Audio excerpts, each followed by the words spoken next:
Continuation. Bruner gave much attention to categorization of information and the construction of how we think. He believed that perception, conceptualization, learning, decision-making, and making inferences all involved categorization. Bruner suggested a system of coding in which people form an hierarchical arrangement of related categories. Each successfully higher level of categories becomes more specific, echoing Benjamin Bloom's understanding of knowledge acquisition as well as the related idea of instructional scaffolding. We know this as Bloom's taxonomy.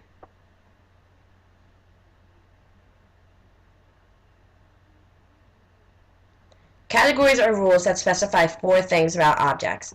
Critical attributes. The second rule prescribes how the critical attributes are combined. The third rule assigns weight to various properties, and the fourth rule sets accepted limits on attributes.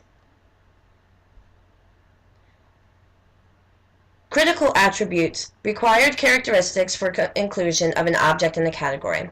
For example, an object to be included in the category car, it must have an engine, 4 wheels, and be a possible means of transportation.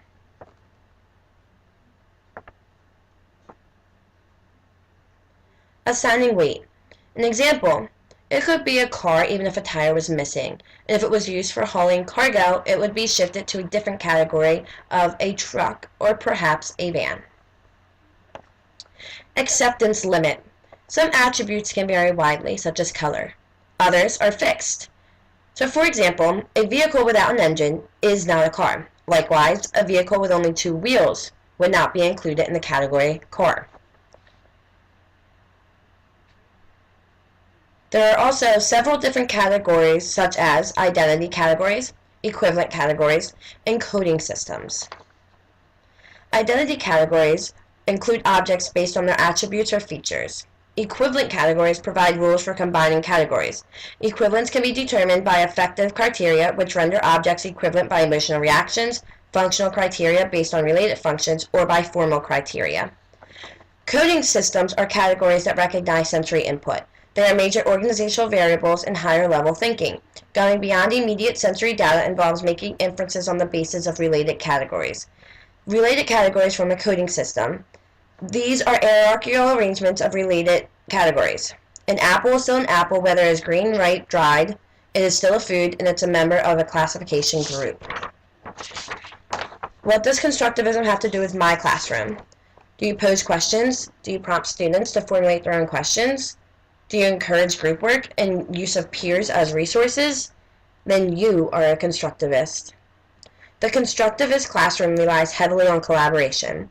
Students learn from themselves, but also from their peers as well.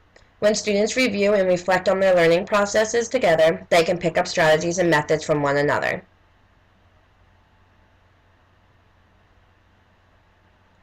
Example, an elementary school teacher presents a class problem to measure the length of the Mayflower. Rather than starting the problem by introducing the ruler, the teacher allows students to reflect and to construct their own methods of measurement. One student offers the knowledge that a doctor said he is 4 feet tall. Another student says she knows horses are measured in quote-unquote hands. The students discuss these and other methods they have heard about and decide on which one to apply to the problem. Recap. Learning is done by the student. The teacher is just a guide. Learning requires full participation, such as hands-on activities. Remember the magnets used to determine metal and non-metal. Students control their own learning process, and they lead the way by reflecting on their own experiences. Resources.